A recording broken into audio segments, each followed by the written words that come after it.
what if we just make practicing fun, right? What if they just want to practice?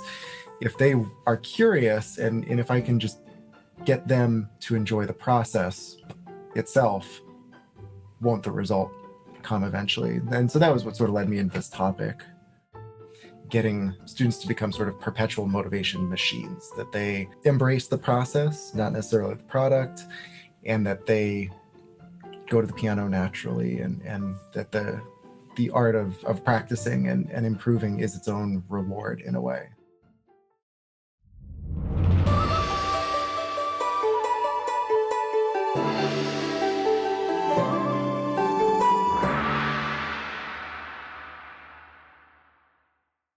Welcome to the Piano Sensei Way. I am your host, Clinton Pratt, and I'm here to help you master the art of running a successful piano teaching studio. I'm here today with Evan Mitchell, and I'm excited to talk to him because I met him at an MTNA conference and went to his session, and it was so great, and I've been wanting to have him on ever since. So welcome, Evan, and tell everybody where you are and who or what you teach.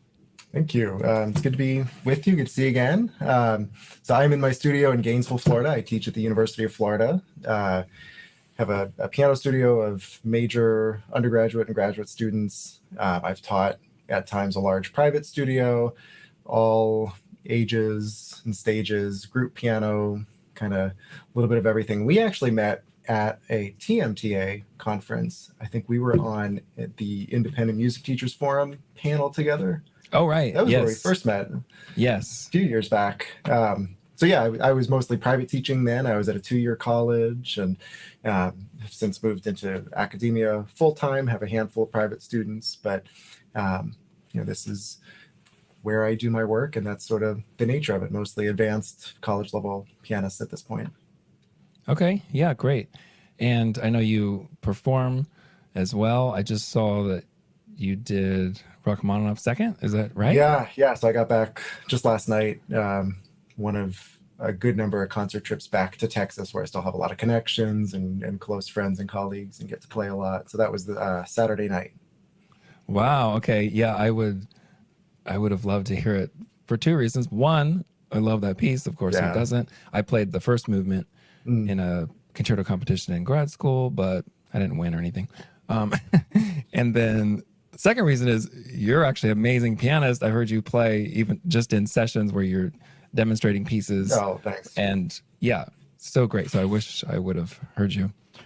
Did you record it, or are you doing recordings? I don't know if they did this time. Okay. I know there wasn't a stream. I guess I'll find out if it pops up somewhere. There's a recording. Okay, so our topic is motivation, and we could have multiple episodes on this, I'm sure. It's a huge topic, and I was going to say controversial, but I mean, of course, everybody believes in motivation, but controversial in the fact of how it works, how should we do it? We got extrinsic motivation, intrinsic, our job as a teacher. Are we supposed to stimulate motivation? Should it be from the students? Should it be from parents? All these sort of things. So where would you like to start? Yeah, I mean, the notion that there's anything controversial about it, we all agree this is, students need to be motivated in order to practice, to get better. Looking at some of the social, scientific, and behavioral psychological research and how we can apply that to developing intrinsic motivation, getting students to become sort of perpetual motivation machines, that they embrace the process, not necessarily the product, and that they go to the piano naturally, and that the art of practicing and improving is its own reward in a way. So we'll get to talking about rewards for sure. I'll preface this with what led me to it, I guess. And that, at least in large part, was becoming a parent and signing our son, who's 6 now, up for preschool. And for a few years, we had him in Montessori preschools, and reading the parent guidelines handbook for one of these preschools, something to do with the children will they enjoy the process, not the result. So they don't understand at that age, we have 3 minutes or you're going to be late for something, or daddy's going to be late for something. Get your shoes tied, figure out what you're going to wear, put that last snack in your mouth and get in the car. They understand now, strap this Velcro piece onto the other part of your shoe, and now do this, and now do this, step by step. And it just struck me like I wasn't teaching any students quite that young at that time, 3, 2, but even in older children and to some degree adolescents and adult students, the kind of convincing that I would find myself resorting to, well, look, if you practice this way, you're going to develop this good habit over time. And the corollary, if you keep doing this or that, if your nails are long, and right, you're going to develop this habit over time. They can't project that far into the future, right? Even if they are older and have the wherewithal, as adolescents or adults, they haven't been through the process of practicing or learning that many pieces that they understand what any of that means, what it means to get 3 months into a piece with poor habits, or what it means to level up through a number of repertoire pieces and develop their artistry in a certain way. So from that whole paradigm of explain where this is going to get the student and convince a 7-year-old to do this or that, right? I started thinking about, well, what if we just make practicing fun, right? What if they just want to practice? If they are curious, and if I can just get them to enjoy the process itself, won't the result come eventually? And so that was what sort of led me into this topic. Right. And I'm thinking about when I was a child and I liked coloring, and yeah, the outcome, I didn't really care about it. I wasn't that good. I didn't want to hang it on the fridge or anything, but I liked just sitting down and taking all the crayons and picking the colors and just coloring. For sure. And there's an interesting psychological study that we'll get to in talking about rewards, specifically to do with coloring with markers. That was the whole setup of the experiment. But yeah, if we can, of course, make it structured, but make practicing and improving its own reward, that's sort of the gist of what I have to say in the presentation and what I try to live by, not always perfectly in my own teaching. I guess a couple of the big goals first, and then takeaways where we want to get, and then a little bit of the social science to support it. You mentioned briefly earlier extrinsic, intrinsic motivation, and now might be a good time to pull up I'll pull up a slide here. Let me just jump in to remind the audience, if you're just listening, that we have it on YouTube as well, so you can see our lovely faces and any visuals. So Evan's got some slides here, and that is the Piano Sensei Way on YouTube. All right. This slide, if you're able to see it, and if you're not, I'll read it out for you. Yep. Something just to keep in mind for a little bit later in our talk as we get into the rewards and the potential undermining effect they can have on motivation. This was something that I heard in an intro to psych class in college that always stuck with me.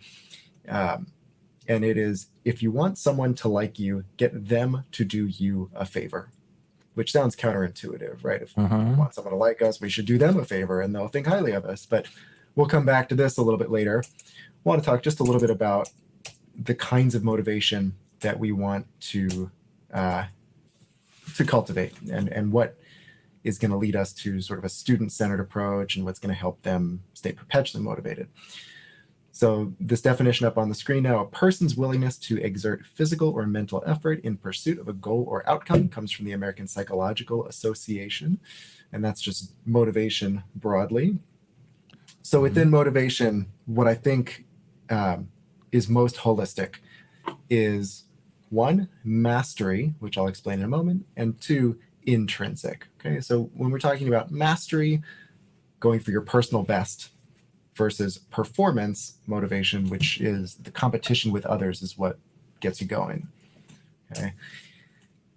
And then the intrinsic, which comes from within. It's enough to improve and do your personal best, similar to mastery in that way. Versus extrinsic, which is incentive-based, could be competition with others, could be rewards. There's a desire to please others. It could just be for praise from others, from our parents, from our teachers, all of which can be very healthy. Even rewards, certainly praise, from parents and teachers and people whose opinions we respect. But when we overdo it, or when we use it the wrong way, or when it becomes conditioned on some sort of outcome, it can be undermining. Sort of alongside this, executive function, ability to manipulate working memory, lots of psychological attributes or skills that people can develop and improve through certain techniques, go hand in hand with intrinsic motivation in predicting better mental health, better physical health, better career outcomes in life. So when we're talking a little bit about executive control or executive function, Merriam-Webster, this definition up on the screen, that's what the MW stands for, a group of complex mental processes and cognitive abilities such as working memory, impulse inhibition, and reasoning that control the skills required for goal-directed behavior. Those skills are organizing tasks, remembering details, managing time, solving problems. So like when we teach music, we pitch it, and we don't have to be teaching a performance-oriented studio or students who are going to be particularly serious about music in the future. But these kinds of transferable skills that we pitch so often to students and more often their parents, this is what we're talking about, right? That students can study something like music in depth and they come away with it with what we might, for lack of a better catch-all term, like self-mastery, right? Or this sort of ability to control your impulses, delay gratification, manage your time properly, solve problems, think critically. All of these things are, you and I know that they can come from piano study or applied study of any discipline, but these intrinsic motivation, these are the things that we really want our students to take away, I think, no matter what they're going to do with music in the future. We know that they're going to be helpful in whatever they do in life, right? When people are focused, they are happier. So research has shown that people who developed these skills, specifically impulse inhibition, earlier in life, have better outcomes. There was a study, I think it was just called the Marshmallow Study. It's a classic psychology study where children were brought into a room with a researcher and they were shown, I forget, it was like 3 marshmallows on a plate. And they're told, you can eat these now, or the researcher would say, I'm going to go and come back. And if you wait for me to come back, you can get more marshmallows later. Okay. Right? So tough choice. But they logged the results and they tracked these children as they went through their lives over decades. And the children who had the impulse control to wait for more marshmallows had better outcomes across, social, career, health, everything. Okay. So all of these mental processes that we develop through structured study and that, the intellectual curiosity that comes with being intrinsically driven and centering our students in their studies of piano, all these sort of auxiliary skills pay dividends in so many different ways, not just academically, throughout their lives. Yeah, that's interesting. And when you say when people are focused, they're happier, is that in general, like somebody who is more focused is a happier person? Or when I'm doing an activity where I'm focused, I'm happier right then? Or both? More of the latter, Okay. although I think the implication is the former as well. But again, there was a study, I'm blanking exactly on how it was structured, but participants were in 2 groups doing a similar activity, and one of them had a clear objective or clear guidelines for, do this with whatever the material was, or, the activity. And those people reported less boredom, more enjoyment in their task than those whose time was left a little bit less structured in the experiment. To get to sort of the crux of all of this, which is rewards and how we can use them and how we might try not to use them so much. So think back to that quote from earlier, right? If you want someone to like you, get them to do you a favor. And the concept behind this is cognitive dissonance, where there are two competing ideas that we hold in our brain at the same time, and we have to reconcile them. And we don't always reconcile them consciously, okay? So in that example, why should I do them a favor? I barely know this person. Yeah. Right. So I barely know this person. I just agreed to give them my time. I did them this favor. Why? Brain reconciles that and says, I guess I like them. I guess they're okay with me if I just, went out of my way and did something out of the goodness of my heart and gave them my time and effort, right? So because I've done this person who I don't know so well a favor, I guess I like them. If you want somebody to like you, get them to do you a favor. That stuck out to me. I remember when I first heard you talk about this over a year ago. That's like the main thing I remember. And it's just fascinating to me. And for sure, it seems so counterintuitive. Yeah. And I think I do that even with my students. It can even just be really little. And I'm not trying to manipulate them, but, they might come into the room and I'm at the computer and I'll be like, hey, good to see you. Hey, would you mind just shutting the door real quick? That's a favor. It's tiny. Sure. But just things like that. I do that. I ask them to do me favors all the time. Well, yeah. And I don't think there's necessarily anything cynical or manipulative about it. If you are building cohesion within your studio, getting different studio members to, set the stage for studio class or, just chip in and do this or that. I was listening to another one of your episodes and you talked about board service for a local association, right? Yeah. You feel honored to do it, of course, but then, you also feel like if you've given them your time when you could have been doing a whole bunch of other things, goodness knows, right? Your brain sort of backtracks and says, oh yeah, I like these people. I feel strongly about this organization. That's why I'm giving them my time, in a volunteer capacity, right?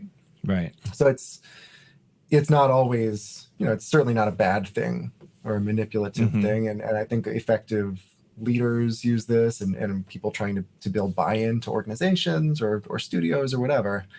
But it's a really interesting principle. Yeah. With rewards, there's this undermining effect that we risk if we extrinsically incentivize practicing, for instance, or we are too driven toward competitions or result in festival or whatever. That external motivating factor, that reward, risks undermining intrinsic motivation going forward. So to back this up, I found some really interesting psychological studies. The one that's on the screen here, the Good Player Award. I believe, if I'm remembering correctly, the way this one was structured, participants were given a game that they were told to play for a fixed amount of time. And then in one group, they were just told to play for a while. In the other group, they were told play, and the highest ranking participant, or the most successful one of you, is going to get what's called the Good Player Award. So those in the non-competitive group reported being happier playing the game and played the game for longer after the study concluded. They went back to just keep playing it for fun than those in the competitive group with the Good Player Award at stake. Okay. You mentioned coloring earlier. There was another study where children were given markers, and in one group, they were told, color whatever you'd like. And in the other group, they were told that it was going to be sort of adjudicated. It was a contest. Those who were in the non-competitive group kept coloring after the study ended. Not only did they color for longer, not only did they color more pictures, but their drawings, their colorings were deemed by the researchers to have greater artistic merit than those in the competitive group. So we see this undermining effect that rewards can have if we're not careful about them. So, you think about getting a student to practice, right? If we have a target performance date or something in mind for them, and we've told them, if you practice this week, you fill up your star chart, your sticker chart, and we get this or that trophy, or whatever the motivator is, we risk them not wanting to practice because of cognitive dissonance later on, because they are presented with the idea that, on the one hand, practicing should be fun. My teacher tells me practicing should be fun all the time. And then on the other hand, they're bribing me to do it. So what does that mean? And the brain reconciles that as, well, maybe practicing's not fun. Maybe I don't want to practice, but I'm being rewarded for doing it because they really know deep down it's not fun. Right? Yeah. Okay. That's very interesting. And it makes me wonder and think, because I've done some of those challenges before in my studio, Sure. like 100-day practice, of course. 100-day practice challenge and all these kinds of things. And yeah, I go back and forth, because in some way I think, okay, yeah, maybe they will think it's a chore. I wouldn't want them to think it's a chore. But sometimes once they get on a roll of practicing and they get better, then they like it because they're getting better, and then they naturally do it more anyway after that. For sure. That sounds like an effective use for a couple of reasons. One is that I think you're rewarding just doing it. It's not necessarily there's a competition at the end of this, there's a performance at the end of this. It's just, we're just going to practice. Okay. Yeah. So you're rewarding the effort. You're getting them, effort, right? Irrespective of outcome. And the other part of it is, especially something that I think I want to get back to talking about in Montessori, if this is something across a studio and it's a big group activity, they find camaraderie in it, I think, in a way that they're all working toward their own mastery, but they have friends who are doing it together. They can see, these students are going to spend this much time after school practicing, I might as well do it too, rather than, you're not talking about a competition who can practice the most gets a bigger reward. That might be a problematic way to use it, I think. Okay. Yeah. Interesting. Let's talk about deadlines. This is another just kind of reality of life. I mean, of anything. Things happen. Recitals happen on certain days. Grades are submitted on certain days, or whatever. Just events are scheduled. Things need to happen on a certain time frame, and to make that happen, we set deadlines. So again, psychological studies have borne out that participants working on what they perceive as a deadline, what they're told is a deadline, are less productive in the long term. They may have a short bump in productivity right before that deadline, but then there's a big lull afterward, like after that study has concluded. And I think we've all felt this a little bit, where we've crammed something for a deadline and then we've not gone back to it with the same intensity or the same regularity for a little while, right? So we can't not have deadlines. I mean, they exist for a reason. We do need students to get through technical elements, repertoire pieces. We do need ourselves to do things. The recital needs to happen on a certain day. But how can we manage deadlines so that they're not, they don't have this demotivating kind of effect? But getting to deadlines in just a moment, I'm going to read a quote here from this slide from Dr. Montessori, talking about executive function, sort of self-mastery. She wrote, "No one can be free unless he is independent. In reality, he who is served is limited in his independence." Right? So this idea that autonomy and control over one's own actions and circumstances creates a sort of a more powerful learning experience and growth experience than being told what to do or having all the parameters defined for you, what that needs to look like in the lesson, right? So questions, even if it's what time signature is this piece in? Rather than just saying, okay, so we're in 4/4 time and that means this and that. What time signature are we in? What does that mean for where the stresses are going to be? How would you conduct this? You know, even a very simple question is better than giving information. Right? And the benefits of this, we exercise the working memory and you simulate the thought processes involved in effective practicing. So if we model this enough for students, if we talk them through this whole process enough in the lesson, they start to think this way on their own when they see the music, when they practice. They start to ask themselves questions. To sum up a few of the ideas, autonomy and executive control, students need to feel that their input is valued, that they have some sort of control over what's happening in their practice and also in the lesson. So we'll look at specifics in a moment. Making improvement the goal, targeting rewards. Okay, like we talked about with the practice challenge, that'd be an appropriate use, I think, of incentives. Balancing routine and unpredictability, keeping things fun. Sort of ties into some Montessori principles of this sort of open classroom where students go in any particular order, but ideally they get through a number of very different types of work in a day or a week, but it's not so prescribed. It's at their own pace and it's the subject matter that they want to cover in the order they want to cover it. Learning happens at the student's own pace, which ties into deadlines a little bit as well. And let's look at a few ideas now. So in the music studio, how can we apply these ideas? In terms of getting students to feel independent and in control and to better exercise their executive function, which is going to help them be more intrinsically driven.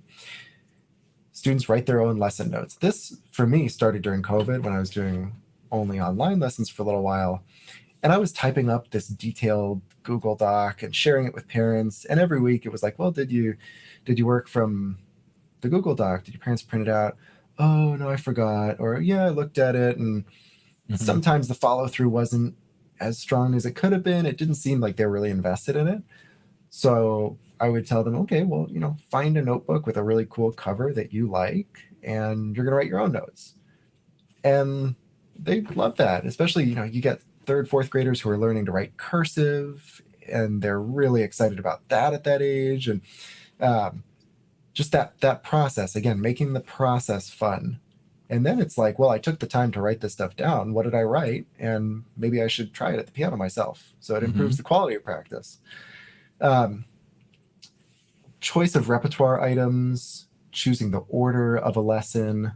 It's kind of controlled chaos, right? I'm not going to let my students play anything all the time, but even at the college level, like have a listen to these 3 Baroque works and choose one.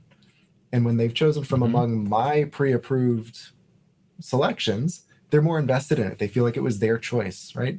We've, of course, found something that they really like, but they also just take ownership in a different way. Order of lesson items up to the student. And this is something where I should put in a caveat that neurodivergent students, specifically students on the spectrum, would have a very, very difficult time. And this is not something to try with a student with autism. That can throw their whole lesson off to do things in a different order. For them, routine is very, very important, right? Determining practice duration and checklist. Again, controlled chaos, like how many times are you going to do this? Pick a number between 8 and 12 repetitions for this particular measure, left hand only. But just letting students determine some of those details themselves gives that feeling of autonomy and control. We already talked about questions in the lesson rather than statements. Yeah, that's great. And I want to comment on that just for a second. The choosing among the repertoire items. Yeah, I've been doing that forever, and I love that. Just giving the student a choice. And I don't know, that just made sense to me. I've always done that.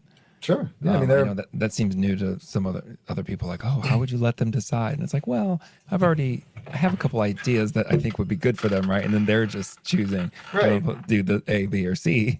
Right. If you can pick one piece that has certain elements that are going to be good for a student, just find a couple other pieces because, maybe we think they would really like one piece, but we play it for them and they say, oh no, I want to play the other one. And even better, Right. if they're more interested in practicing it, that's great. Yeah. And then talking about the choose your own adventure thing, Mm-hmm. sometimes my students are surprised when they come in and maybe they start doodling something, while I'm getting organized before I say, let me hear your scales or whatever it is. And then sometimes they're surprised that I'm interested in their doodling, and so they might look at me sort of apologetic, like, oh, wait, or I guess we're supposed to start the lesson. But then, I'll ask them, oh, that's fun. What are you playing? Or where'd that come from? Or do more of that, right? And then we just start doing that in the lesson, whatever it is. And that might become part of the Yeah, and I plan. mean that change of pace and just that possibility that when they come into their lesson, something like that could happen is reward enough. Like that makes the process its own reward. It becomes fun to come to lessons, and if you're going to go to lessons, you should be practicing. And they remember some of that when they go home, and they experience a little bit of that spontaneity and joy when they practice at home. And then the last thing I want to say about this slide, well, first of all, I always half jokingly say, this is the piano sensei way. I call it the piano sensei way because my way is the best way. And so I like to have people on that agree with me, but no. Actually, we had a debate we did a live stream on debate, like to count or not to count. So that's fun. But anyway, the other thing that is the piano sensei way is the power of the question. I love that. Mm-hmm. And I would encourage teachers, try this for one whole day, or if you can't handle that, maybe just one lesson. Try to make everything you say a question. And I did that once for all my students in one day. So it was like only like 6 or 7 students, but everything I'm going to say is a question. And Yeah. it's really fun and it's really helpful. Yeah, it's fun. I mean, there's no Yeah. way a student can tune out what's happening in the lesson if they have to respond to questions the whole time. Right. And Yep. everything Even if they're is easy questions. right. And it makes you think more, as the teacher. So instead of saying, oh, you should have done this, or let's do this next, it's what do you want to do next, or what should you do next? And then how was that? Would you like to do anything different? Okay, so what do you want to do? And everything is a question, and it's really fun. No, for sure. And I mean, even objective questions, if there's some slight variety in the way that it could possibly be answered, you learn something about your students. The whole point of this is that we're centering the student in how they are learning, and that is going to be an important part of what motivates them, that they feel in control, right? They have that autonomy, and when they respond in a way that we don't quite anticipate, we learn something about them, and the lesson takes a turn that it might not have if we had just dictated, even if it seems like an easy answer, right? So Right. you're always just opening the door to something unexpected, and an opportunity to learn about your students. Mm-hmm. Yeah, and I mean the choose your own adventure thing, you can make that even more fun with something as simple, and many people probably do this, right? You just roll a die or Mm-hmm. pick a scale popsicle stick out of the jar and see what it says on the end, or anything like this. The idea behind that being the lesson is becoming its own reward, right? The process is fun. You can replicate this at home. Why don't you roll dice and determine the order of events in your own practice for the day? You have a checklist of got to get through theory, technique, repertoire, et cetera, et cetera. Make a game out of what you do first, or play rock paper scissors with mom at home, and winner gets to choose the first item in your practice. So that becomes its own reward. That becomes fun, completely independent of content or of achievement or anything like that. Yeah.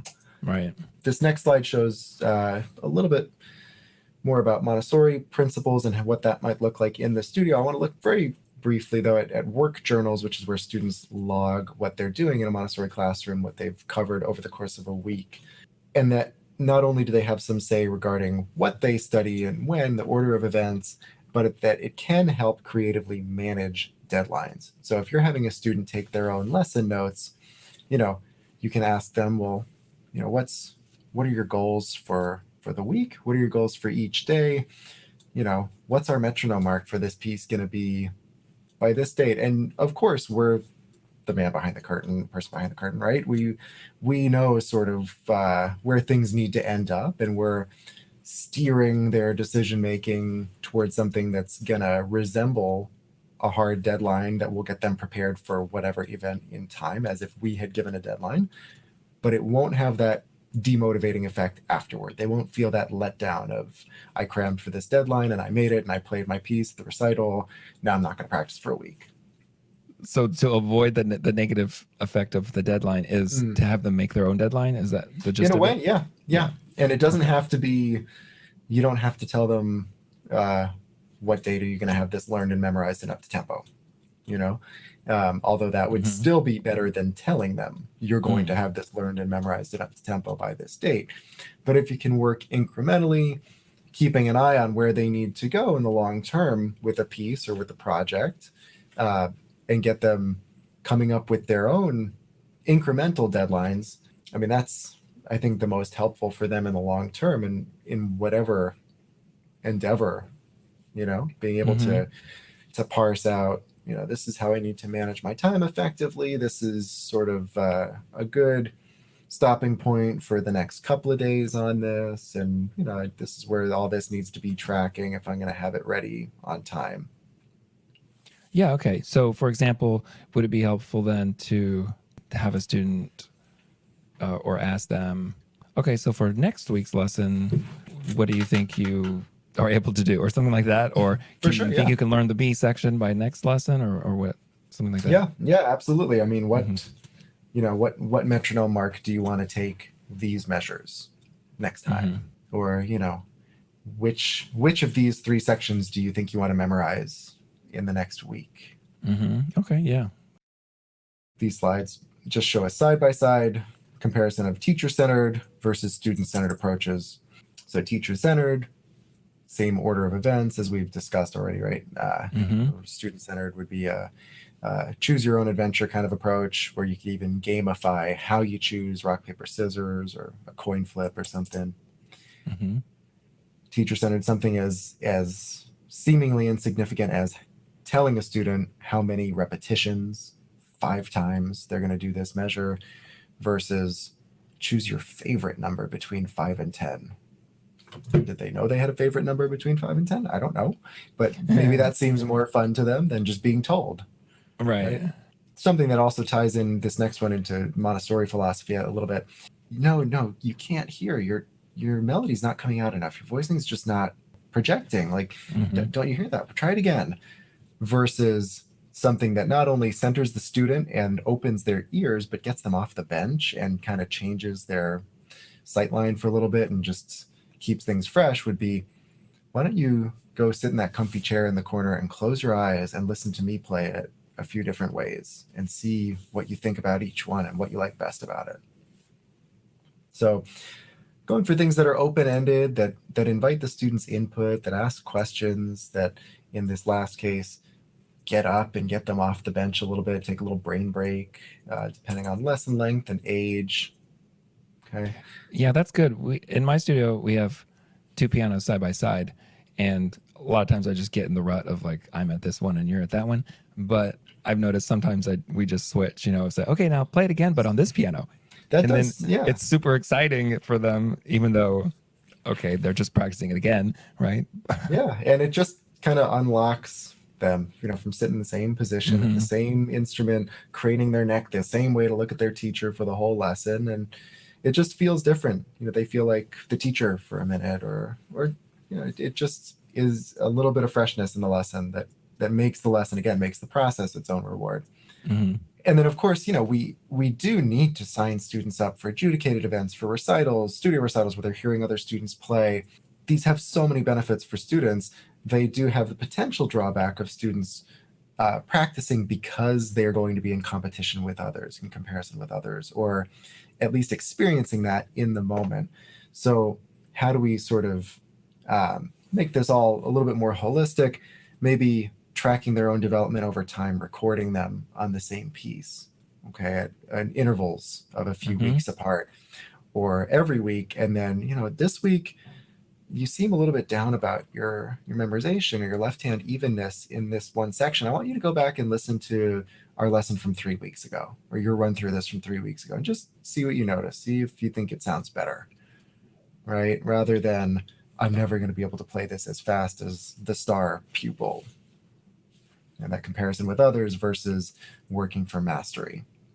So, a lot of these are things that are just sound pedagogy or just seem instinctive that, many of us just do anyway. But I think it's even more interesting to unpack some of the psychological research behind it and to understand why these things are good for students, what it does for their developing sense of executive function over time and intrinsic drive and what it does to center them in the lesson, what they're going to take away from that, what it's going to do for them at the piano and their motivation to practice, but long term.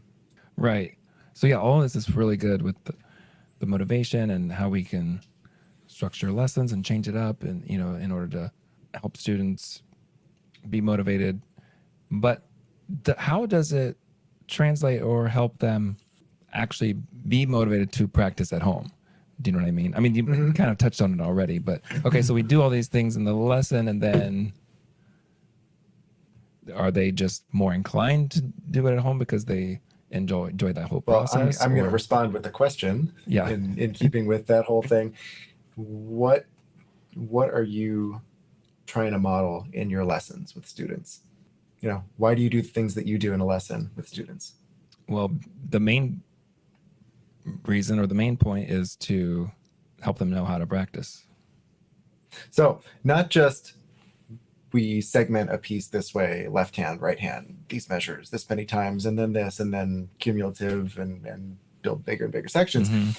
But everything that goes into a lesson, from the doodling to, if they're practicing and they want to doodle Beethoven for 5 minutes and then come back to practice, or they want to roll dice and determine the order of their practice, or they want to create silly lyrics to something they're practicing, or, it could be anything. I mean, I had students who finally got into a groove of good number of repetitions at home, of seeing some good improvement on a couple pieces in particular, and I asked what was going on, and they were into Legos, and they would take Legos and build little strings of 10 Lego pieces in a row with every correct repetition. So the way that this translates into practice is that we're, when we teach, we're modeling what we want to happen in a practice session, right? Everything from asking questions, being curious rather than telling, right? So that they start to think that way themselves. What is the time signature? What are the implications of that, right? What key am I in? Is it major or minor? How do I know my circle of fifths real well? What chords can I expect to find in this key? And then, and on. And that's endless. And that's what sparks their curiosity going forward. So everything from asking questions to gamifying certain aspects of the lesson, all of those things, if they're happening at home and if the student's enjoying it, which I think they would be in a lesson, makes for a much more fun practice session than just sort of, I'm supposed to do this many times because my teacher said so. I hope I don't make mistakes. Right. So then would you encourage parents, especially of younger children, to help with that? They can be the one to absolutely roll the dice with them and, do this. Yeah. I mean, this is, again, these are things that transfer beyond playing the piano. But, when you have a parent who, and Suzuki philosophy covers all of this, I'm not saying anything new here, but a parent who understands, first of all, how hard it is what their kid's having to do, but also is tasked not with sitting there and, slapping the ruler, but like making it fun and getting the kid into it. That does a lot for their relationship and what, how the kid grows up and how the parent is going to support and not be conditionally praising them based on a competition outcome or something like that. I mean, I feel, with my private students, I've always recommended / required of students under, pick an age, 8, 9, must have a parent practicing with them.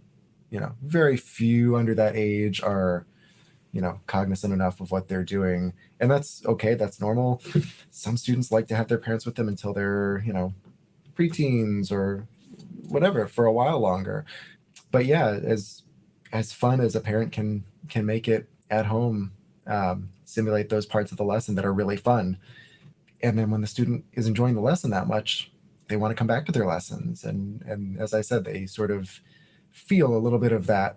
They take that home with them. And when they practice, they remember how fun it was that, you know, Sensei Clinton looked at my doodle and we started with that instead of my scales, you know, and that makes their practicing fun when they think back on that. Right. Yeah. Yeah, that's good. It's all really helpful.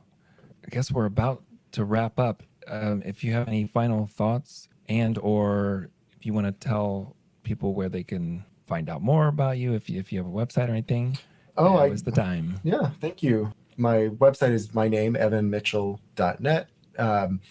I try to keep up with all the social medias. I'm on Instagram and on Facebook. Instagram is evan.mitchell.pianist. Usually all that stuff cross-posts to my Facebook, personal page. Should be pretty responsive if folks hear this and have questions and want to reach out. Be more than happy to talk about it some more. Yeah, great. All right. Well, thanks again, Evan. It's been really helpful. And just a reminder to everyone, you can subscribe to get notifications of when new episodes come out, thepianosenseiway.com. And on YouTube is also The Piano Sensei Way. Thanks, everyone. Take care. And thank you, Evan. Thank you.